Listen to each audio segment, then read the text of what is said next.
In early June of 1919, the city of Kharkov resembled a disturbed beehive, where every sound of footsteps on the cobblestones seemed a harbinger of an inevitable finale. The sultry air hung still over Sumskaya Street, permeated with the smell of burning, the printer's ink of fresh newspapers, and the invisible but palpable electricity of anxiety. In one of the offices of the former military district headquarters, a tall man in the uniform of a brigade commander slowly set aside a stack of dispatches. His name was Alexander Panteleev. At that moment, he did not yet know that his name would soon become a symbol of one of the most painful schisms within the new government, and his life's path would end in the cellars he himself had helped to defend. On the table lay a telegram, personally signed by the People's Commissar for Military Affairs, and every word in it weighed more than lead. The conflict, brewing for months, had moved into a plane where arguments were replaced by final verdicts. In Kharkov, which was then considered the temporary capital of Soviet Ukraine, the fate of not just an individual officer was being decided, but the very model of governing a vast country engulfed in the flames of civil confrontation. To understand how a professional soldier, a former colonel of the old army, found himself at the epicenter of a revolt against the system he himself had helped create, one must look at the chaos of those years through the prism of absolute uncertainty. 1919 was a time when the lines between fronts blurred, and loyalty to an idea was tested daily. After the fall of the Hetmanate and the withdrawal of German troops, a vacuum arose in Ukraine, filled by dozens of different forces. The Bolsheviks sought to establish rigid, centralized power here, but local areas were ruled by field commanders whose authority rested on personal charisma and the ability to speak the language of the people. Alexander Panteleev was one of those military specialists whose knowledge was vital to the young republic. His career in the old army gave him discipline and an understanding of strategy, but the reality of the Ukrainian steppes dictated different rules. Here, the army was not a mechanism. It was a living, capricious, and extremely dangerous organism that trusted its leaders more than distant orders from Moscow or Petrograd. It was this gap between the theory of a regular army and the practice of partisan freebooters that became the foundation of the coming tragedy. Events developed rapidly when the Southern Front began to crack under the blows of the advancing units of the Volunteer Army. The armed forces of southern Russia, under the command of Denikin, were moving north, and Kharkov stood in their path as a key transport and industrial hub. At this critical moment, internal contradictions within the Red units reached a boiling point. The problem lay in the so-called Makhnovshchina, a phenomenon that went far beyond the personality of Nestor Makhno. It was a spontaneous yearning for independence, an unwillingness to submit to rigid commissar oversight, and a desire to build life according to one's own, often anarchic, canons. Alexander Panteleev, as commander of the 1st Brigade of the 2nd Ukrainian Soviet Division, found himself in a situation where his subordinates openly sympathized with the rebels from Guliapol. To the central government, this looked like direct betrayal. But for an officer on the ground, it was a matter of maintaining the combat effectiveness of people who refused to understand why their former allies in the fight against the Whites were suddenly declared enemies of the people. The external contour of this confrontation was crystal clear. On one side was the iron will of Leon Trotsky, who arrived at the front in his famous armored train to restore order at any cost. Trotsky saw partisan methods and the independence of commanders as the main threat to the existence of the revolution. His concept of regularity tolerated no compromises. On the other side were people like Panteleev, who saw that the mechanical imposition of discipline in Ukraine only alienated the local population and demoralized units. Panteleev was accused not only of condoning anarchic sentiments, but also of actually entering into an alliance with forces that Moscow considered counter-revolutionary.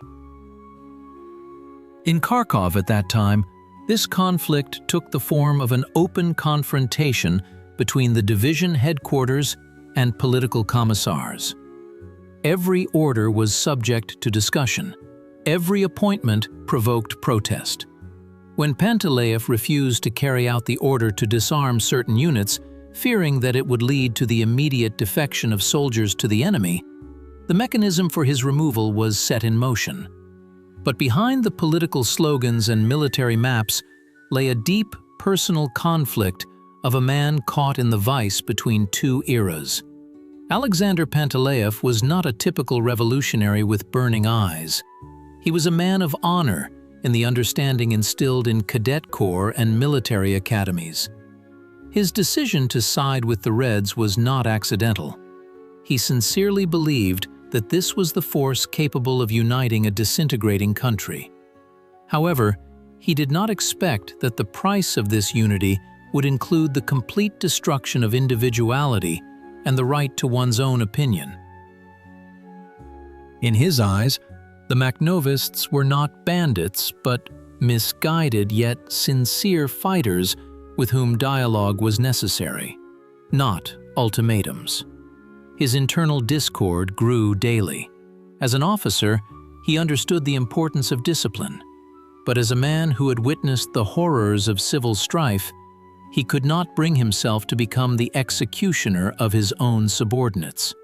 His ambitions as a military leader were shattered against the deaf wall of suspicion from the Chekists, who saw a potential conspirator in every former colonel. This fear and mutual distrust created an atmosphere where any decision was wrong. Panteleev felt trapped in a cage of his own principles. His attachment to his soldiers, his desire to protect them from repression, appeared in the eyes of the Revolutionary Military Council as an attempt to create his own domain, to become another Batka, father/leader, not subordinate to the center. The internal dialogues of this period, judging by preserved contemporary accounts, were full of bitterness.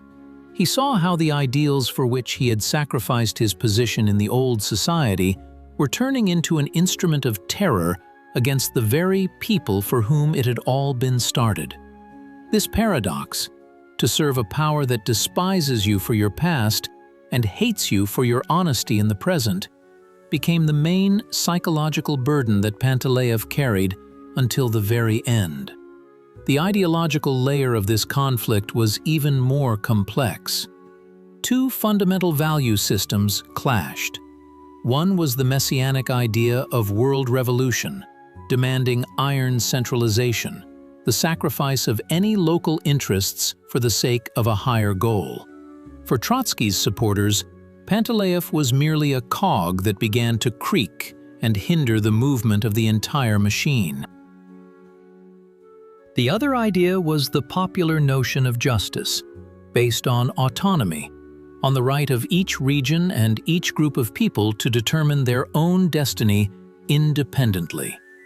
Panteleev, perhaps without even realizing it, became an exponent of this deep-seated yearning for freedom, which at that moment was embodied in anarchism and the insurgent movement. This was a dispute about what the new country would be: a barracks with ideal discipline or a living union of free people. The tragedy was that in conditions of war, only the most rigid and ruthless system survived, and any attempt to preserve a human face or find a compromise was perceived as weakness or betrayal. The paradox of Panteleev's situation was that he, a career officer, was accused of Makhnovism, a phenomenon that inherently denied any officership. This was an ideal accusation for that time, a label that required no proof but merely stated the fact of disloyalty. Kharkiv, in those days, became an arena where this philosophical battle transitioned into a physical plane. The city lived on rumors of Panteleev's uprising, of his connections with the underground, of him preparing a stab in the back of the Red Army. In reality, he was simply trying to hold a front that was collapsing not due to Denikin's actions, but due to internal rot and endless searches for enemies within their own ranks. The turning point came in mid-June, when a special commission with unlimited powers arrived in Kharkiv. Panteleev was summoned to an emergency meeting, which was in fact a pre-planned act of capture. He came there not as a rebel, but as a commander ready to report on the situation. But instead of operational maps, he was met by the cold eyes of investigators and an arrest warrant. It was an instant and crushing revelation. The system no longer needed his services, it needed his example. His arrest was to be a signal for all other military specialists and partisan commanders. The time for free thinking was over. At this moment, Panteleev's own perception of the situation changed dramatically. He realized that his belief in the possibility of dialogue was an illusion. All his efforts to preserve the brigade, all his tactical successes, were nullified by a single stroke of a pen. The arrest of the brigade commander caused a shock in Kharkiv. The units he commanded were close to a real rebellion, but the lack of unified leadership and disorientation did their job. The authorities acted extremely quickly, understanding that any delay could lead to the loss of the city even before the whites arrived. Panteleev was accused of organizing an armed rebellion, of dealings with enemies of the Republic, and of sabotaging the orders of the High Command. The investigation lasted mere days. In the face of the escalating crisis at the front, legal subtleties were discarded. This was not a trial in the usual sense, but an administrative confirmation of an already adopted political decision. Panteleev maintained a dignity that surprised even his accusers. He did not ask for mercy and did not try to justify himself, understanding that his fate was sealed not in that room, but much higher up. The culmination arrived in a cramped room where the final verdict was read. All streams of events, Denikin's advance, Trotsky's fury, soldiers' discontent, the intrigues of local commissars, converged at this point. Panteleev heard words that signified the end of his earthly journey. He was found guilty of Makhnovism, a term that by then had become universal for any manifestation of disobedience. Kharkiv froze in anticipation of the execution of the sentence. The city, which not long ago had seen Panteleev as its defender, now watched his fall. On the night before his life came to an end, the brigade commander, according to the guard's recollections, remained calm. Perhaps he felt a strange relief that he no longer had to choose between duty and conscience, between the army and the people. His elimination occurred swiftly, without unnecessary fuss, in one of the inner courtyards. This was not an act of public justice. Rather, it was a surgical operation to remove an alien element from the army's organism. In official reports, it was presented as a necessary measure to strengthen discipline in the face of the advancing enemy. But the effect was the opposite. Panteleev's death demoralized many units. Soldiers saw in it not the triumph of justice, but a betrayal by those who led them into battle. A short time later, Kharkiv was abandoned by the Red troops, and Denikin's forces entered the city.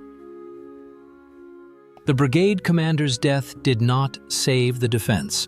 It only underscored the deepest crisis of trust, which ultimately cost the Soviet government enormous territorial losses that year.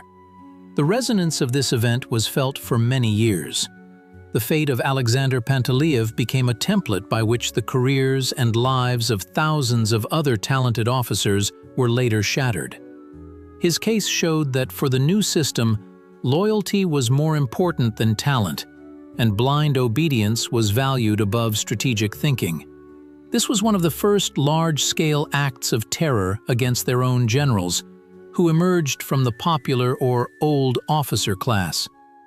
Panteleev's lesson is that in periods of great upheaval, moderation and the attempt to find a third way often prove to be the most dangerous strategies. He tried to be a bridge between the old professional school and the new revolutionary energy. But in the end, this bridge was blown up from both ends. Today, Panteleev's story makes us reflect on the price of compromise and how easily labels and political accusations can erase a person's real merits. The Makhnovism, of which he was accused, was merely a convenient pretext to get rid of someone who did not fit into the rigid hierarchy. This historical episode reminds us of the importance of critical thinking, and that behind any state interest, there are always specific human lives. We see how the mechanisms for suppressing dissent, honed in those hot June days in Kharkiv, continued to operate for decades, forming a structure where the individual is always sacrificed to the system. By studying Panteleev's life, we understand that the history of the Civil War is not only a clash of ideologies, but also a tragedy of people who sincerely desired the good of their country, but were crushed by the wheels of history, which they themselves helped to turn. Recalling that scorching June of 1919, we return to the image of a man standing at the window of the headquarters in Kharkov. Panteleev looked at the city he loved and hoped to save. He saw crowds of people, heard the distant rumble of cannon fire, and understood that the old world had utterly collapsed, and the new one was being built on foundations he could not fully accept with his soul. His personal drama had ended, but the questions he raised with his rebellion and his demise remained. Kharkov changed many flags. Decades passed, but the echo of those events still resounds in history, reminding us of the brigade commander who dared to seek truth where only loyalty was demanded. Alexander Panteleev remained in memory as a man who, in an era of absolute choice, tried to choose humanity, even if the price for that choice was the highest possible. His story is an eternal reminder that even in the darkest times, the voice of conscience can sound louder than the orders of the most powerful leaders. And this voice remains in eternity, when the names of executioners and judges have long been erased from the memory of generations. Concluding this narrative, we once again see Kharkov at the turn of the century, a city of hopes and catastrophes. Panteleev fades into the darkness of history, leaving us only fragmented evidence of his struggle. His path from colonel of the imperial army to a Makhnovist rebel is the path of an entire country searching for itself in blood and fire. And when we look at the maps of those years today, we must remember that behind every front line, behind every division's name, stood people like him. People whose choices determined the future, even if there was no place for them in that future. Panteleev's story is not just a chapter in a textbook. It is a living warning and an eternal question about what is more important: order bought with blood or freedom leading to chaos. There is no answer to this question even today, but Alexander Panteleev's very life is the most honest testament to how complex and tragic this search can be. 1919 slowly dissolves into the mists of the past, but the lessons of that time remain relevant. The suppression of partisan generals like Panteleev created the very monolithic structure that would later face even more terrible trials. However, the seeds of doubt sown by his disobedience continued to sprout in the minds of those who witnessed the injustice of his fate. This was the first crack in the monolith, which many years later would lead to its collapse.